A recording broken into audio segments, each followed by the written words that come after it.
أشهد أن محمدا رسول الله.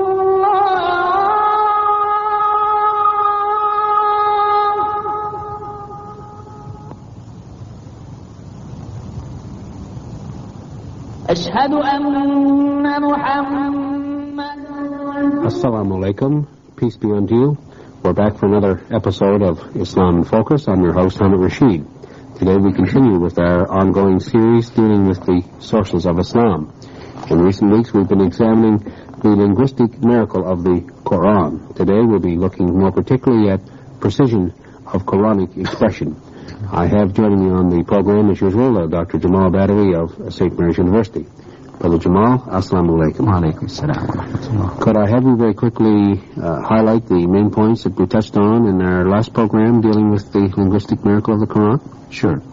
We started looking at some of the unique characteristics of the Quranic style of expression which are not to be found in the writings of any human, some of which are the strange and amazing balance between precision and comprehensiveness in a way which is of consistent quality throughout the Quran and in a way which cannot leave any room for improvement or editing.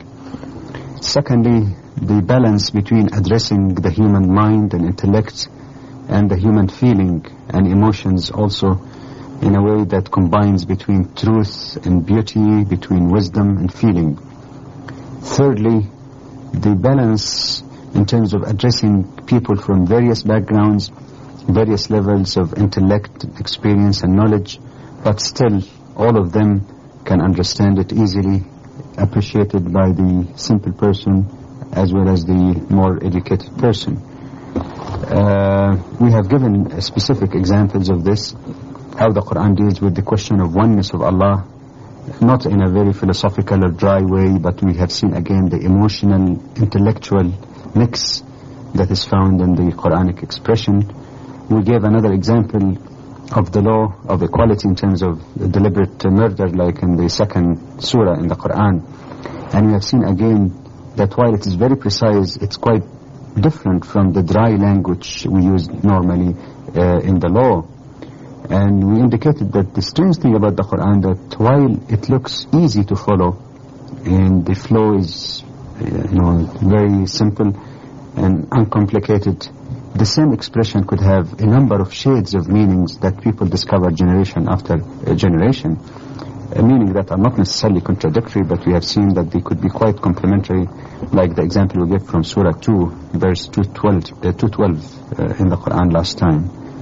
And that showed again the variety of meanings in the very same expression without need for editing or updating the text of the Quran. Mm-hmm. Well, turning now to the question of precision, there are some Orientalists who claim that there are redundancies in the Quran, words or letters which are added only to keep the line. What is your response to that? The initial response is that it reflects only the extent of their understanding of the subtleties of the Arabic language. One can study a language as a second language and can have even some in-depth information, but doesn't mean necessarily that you will get to the full subtleties of the language itself. I think this is their main problem. The best way would be to quote people who are specialists, who are of the Arabic tongue and who have specialized training in this, like Dr. Draz, to whom we have referred before, we refer to today, and others also. And this matter has been analyzed in detail. Let me take one example from Dr. Draz's volume. When the Quran, for example, speaks about the Creator, God, capital G, nowhere in the Quran it uses the Arabic term, for example, لَيْسَ مِثْلَهُ شَيْء. It uses a very similar term, لَيْسَ كَمِثْلِهِ شَيْء. Just one letter difference between the two statements. Both of them, in fact, mean that basically that God is not similar to any of His creatures. I mean, both of them can give that meaning for anyone who looks at the surface. The only difference is just one letter. And we find the Quran always used the sentence with that additional letter, kaf, kamithli. But based on the rules of the language, if you look at it, you find that this letter means a lot. By the way, this is found in Surah 42, in verse 11. This has a very good reason behind it. Why? If you use the term that the Quran didn't use with one letter less, it means that there is nothing like God, but there could be something comparable to Him, but less than Him. For example, you could say that 1 million is much bigger than 4. But still, you can't compare 4 and 1 million on some scale. You said million is much, much greater than 4, but still, it's comparable. Whereas the terminology used in the Quran with that additional letter, ka, means nothing even is comparable unto Allah. So it's not that He's so great that nobody can come close to Him, but there could be something close in between man and God, for example, or angels or whatever. No. It speaks that there is nothing, no creature, nothing whatsoever is even comparable unto Him. And that shows the very meticulous expression which eliminates any way even of comparing with God. Just like when you say compare number 1 to infinity. You see, it's incomparable. 1 versus million, yes, but 1 versus infinity. And God is infinite. So you see the subtleties of expression, which is very important. And this is not the only example. There are many others. In fact, there are examples in the Quran, in addition to this one I gave, pertaining to the claim of additional letters or redundant letters. There are examples where some words or portions of sentences or passages in the Quran may appear to be redundant, but it has a very good reason to be there. There are cases where the Quran uses 2 different words which may appear on the surface as synonymous words. One is used in one verse, the other is used in another verse, and both appear to give the same meaning. And sometimes you wonder why was it used, but it has a good reason also. In some cases we find that the Quran omits certain prepositions or letters or words that some people say it must have been there. There's no consistency. Why was that omitted? And again we find there is a very good reason for omission, that it doesn't appear in the sentence at all. There are cases where the Quran reverses the order of words in the same sentence. In other words, you could have 2 sentences in the Quran talking about basically the same thing, but in one of them we find that the order of words is reversed. And some people will say, why? Is that a mistake or something, where basically one statement and somebody just put it wrong?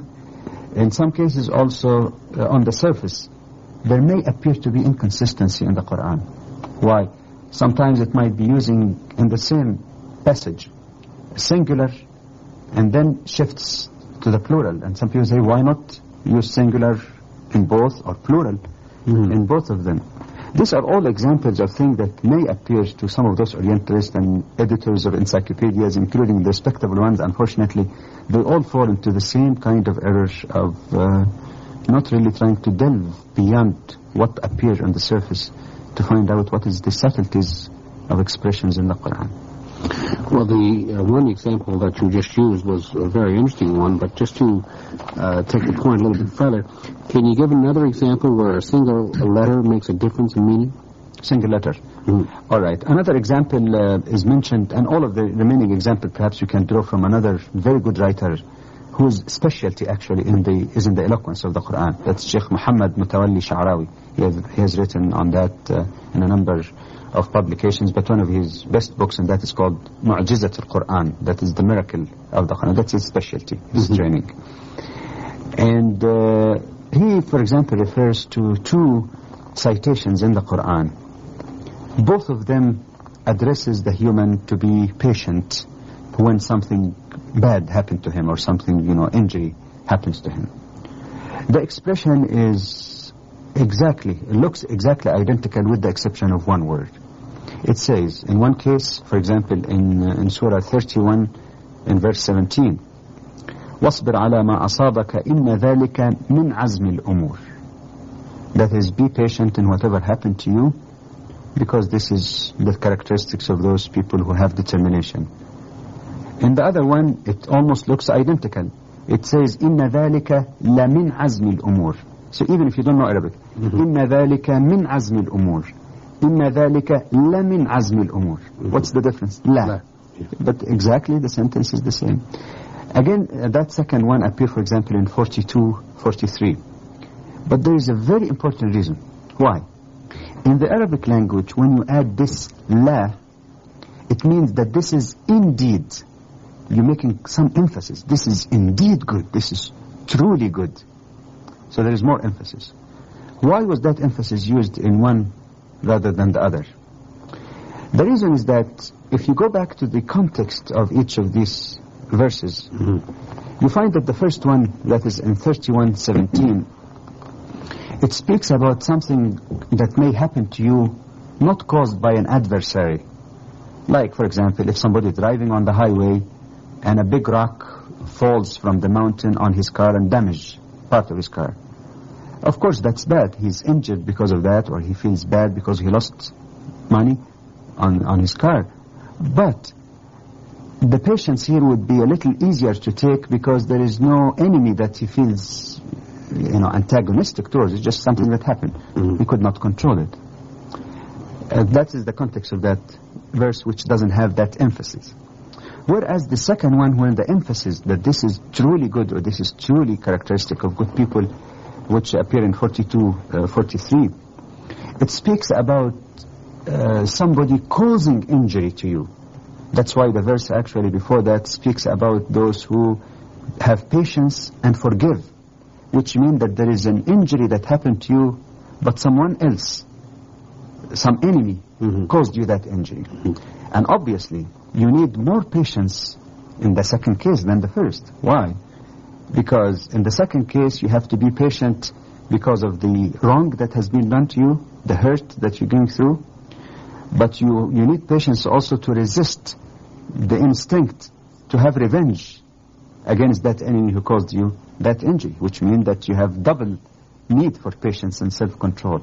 And that is why you find that the verse in the Quran, in the second case, add this, just one additional letter, which means a lot in terms of conveying the very accurate meaning in the Quran. Now you spoke of what some may see as a redundant letter. Are there any examples of claim of redundant words or sentences? Yes. For example, in the Quran, in several places, I'll just give two examples, in Surah 3, Ayah 135, and in Surah 4, Ayah 109. In both of these, it simply conveys one basic message. That it says basically that if someone does something wrong or evil, and then it says, or wrongs his or her own soul, and then it continues, then ask Allah forgiveness, Allah will forgive him. Now the question here is this. It says if someone does something wrong or evil, why does it have to add or wrongs his soul? Is it not the same thing? When you do something wrong, we're wronging our souls. I mean, why add that? Is that just an extra? The answer is definitely no. Why? Because the question of wronging one's soul or doing something wrong are degrees also. I could do something wrong by, for example, being tempted towards something that does not belong to me, but I still have some benefit, or at least have some payoff.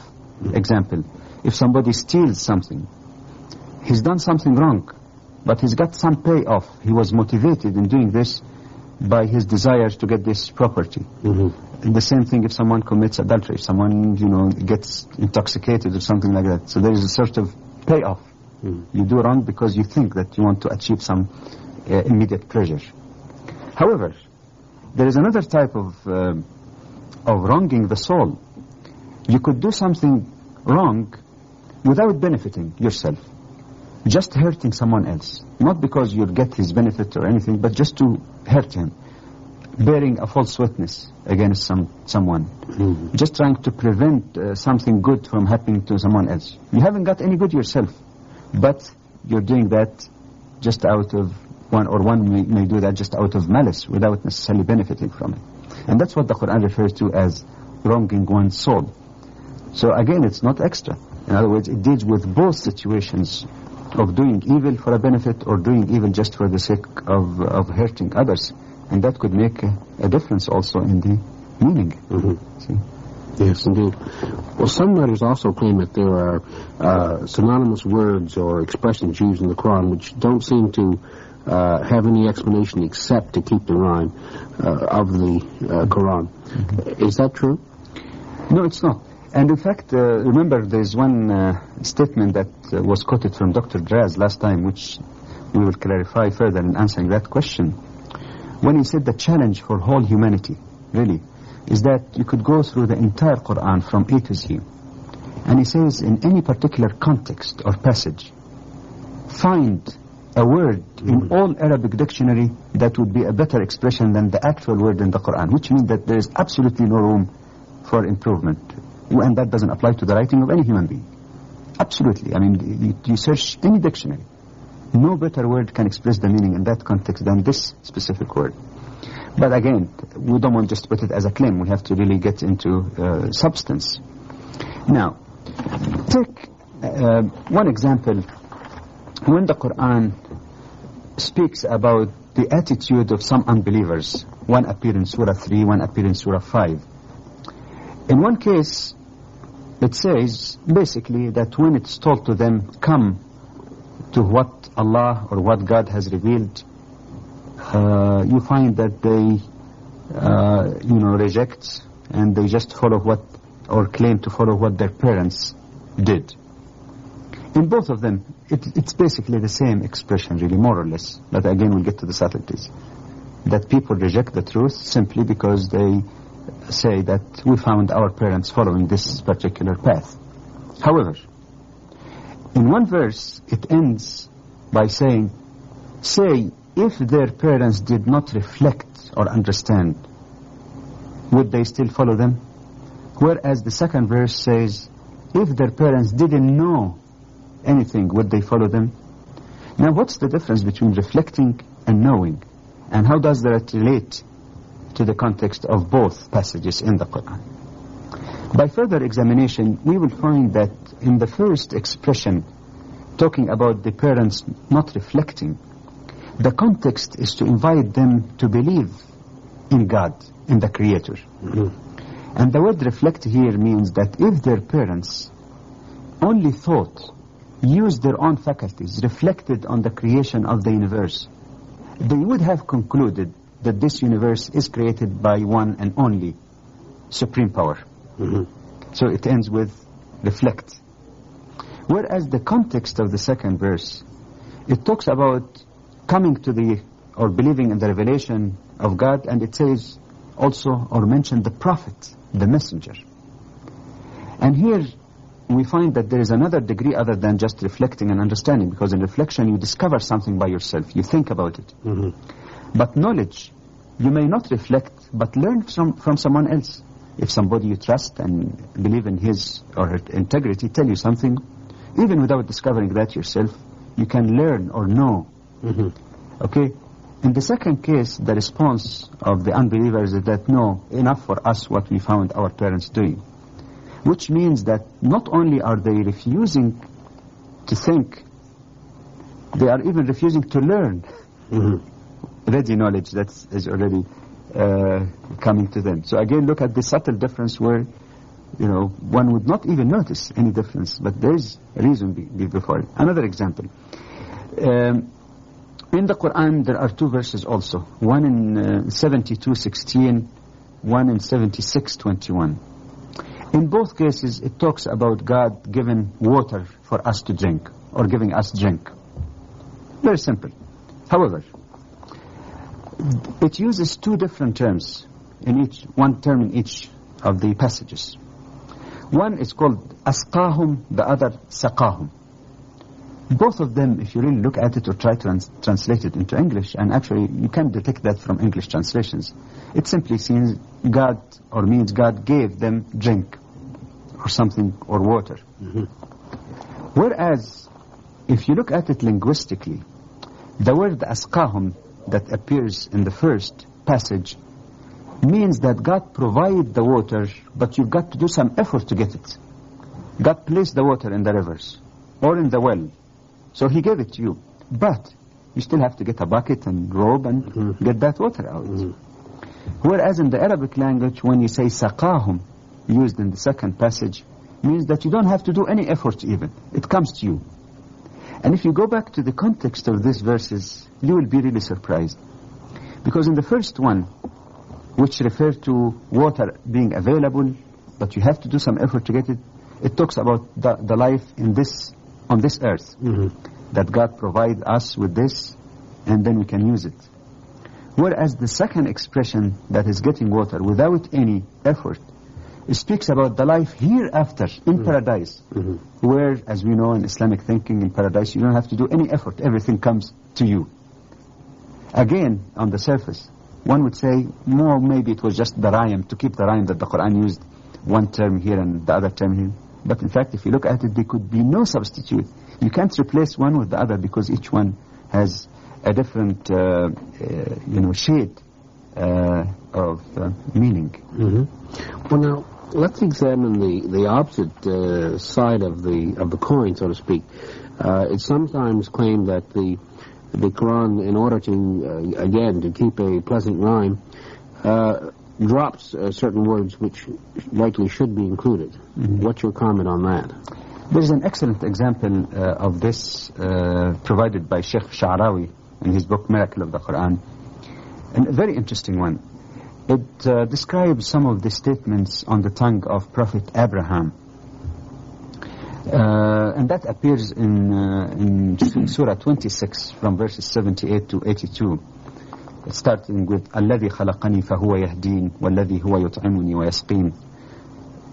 In this ayah, or this passage, there are 6 basic things that Prophet Abraham is mentioning about the omnipotence, power, and compassion of the Creator.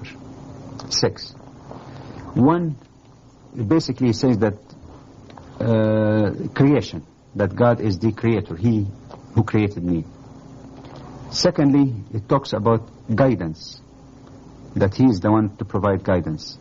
Thirdly, that Allah provides sustenance, that's food and drink. 4, that God is the real one who gives cure when we are ill. 5th, that God is the one who gives life and death. And 6thly, that God is the one who forgives sins in the day of judgment. Now, the thing that is really striking, is that in all of these 6 items, in some of them, it refers to God using pronoun He, that is, He who gives food and drink, for example. In 3 of them.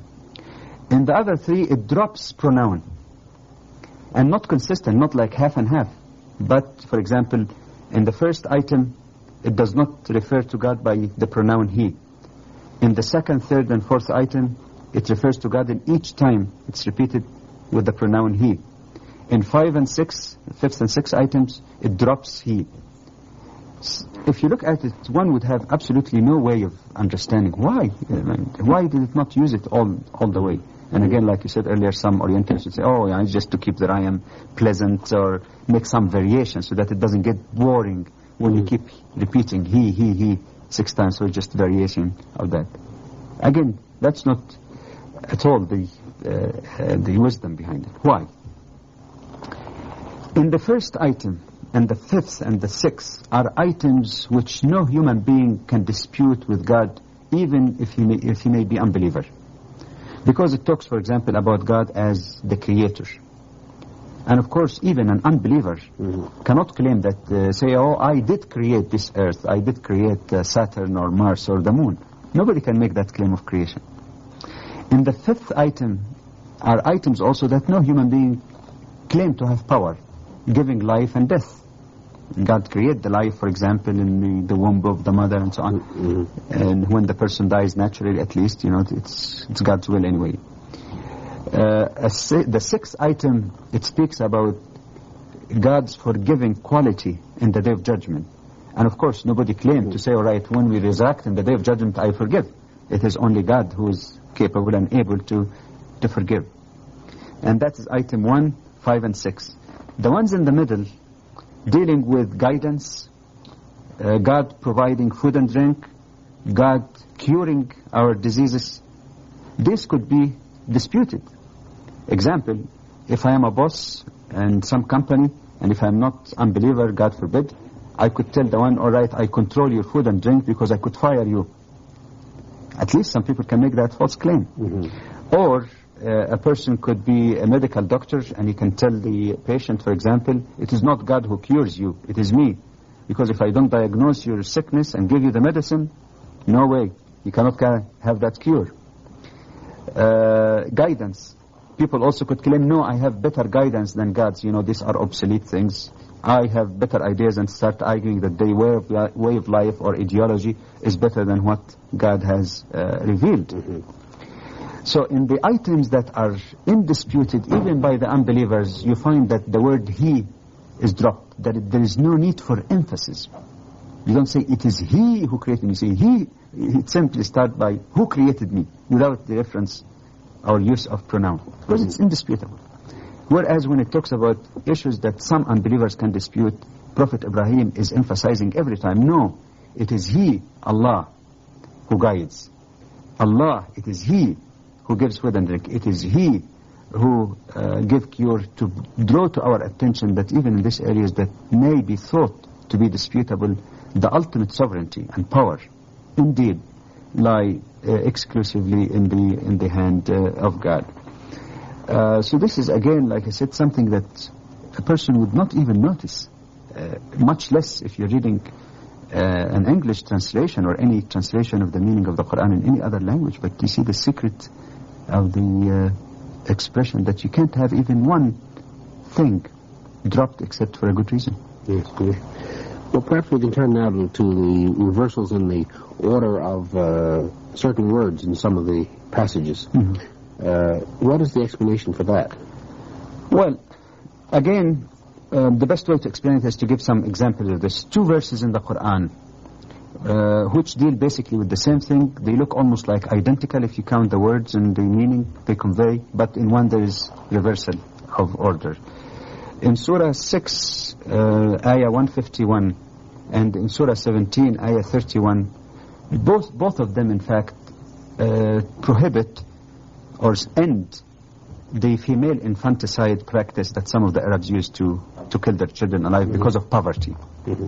However, in one of them it says, do not kill your children, the first one, in Surah 6, do not kill your children because of poverty, because God provided for you and them. Mm-hmm. Notice here, you first and them. In the second one it says, do not kill your children khashyata, for fear of poverty, because God provided for them and you. The question here is why? In one case, you and them, in the other case, them and you, even though it's basically the same meaning. Mm-hmm. If you look at it carefully, you'll notice that in the first passage, it deals with existing poverty. In other words, don't kill your child because you are poor now.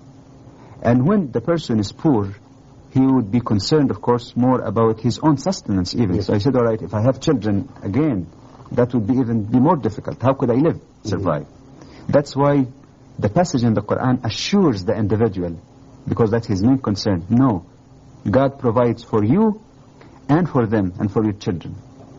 Whereas in the second passage, it deals not with a person who is poor now. You may not be poor. But one would say, all right, if I get many children, how could I look after them? If I have only one child, I can look after. But if I get too many children, I can't provide for them. So you don't fear, you don't have poverty now, but you fear future poverty. Mm-hmm. Because your concern more is on providing for your children. That's why the verse reverses the order by saying God provide for them, starting with them first, mm-hmm. and you, because you're already, you can survive now. So this is, again, is something which is not only eloquent or suitable, but perhaps it is the most effective way of conveying the meaning in both cases, depending on the specific context of the Quran. Mm-hmm. Well, Brother Jamal, thank you very much for an interesting program. We want to thank you all for watching. and invite you back next week when we'll continue our discussion of the linguistic miracle of the Quran. Assalamu alaikum. Peace be unto you.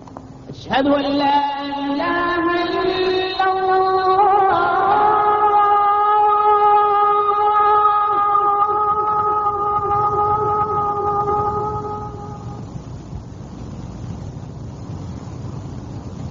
أشهد أن محمدا رسول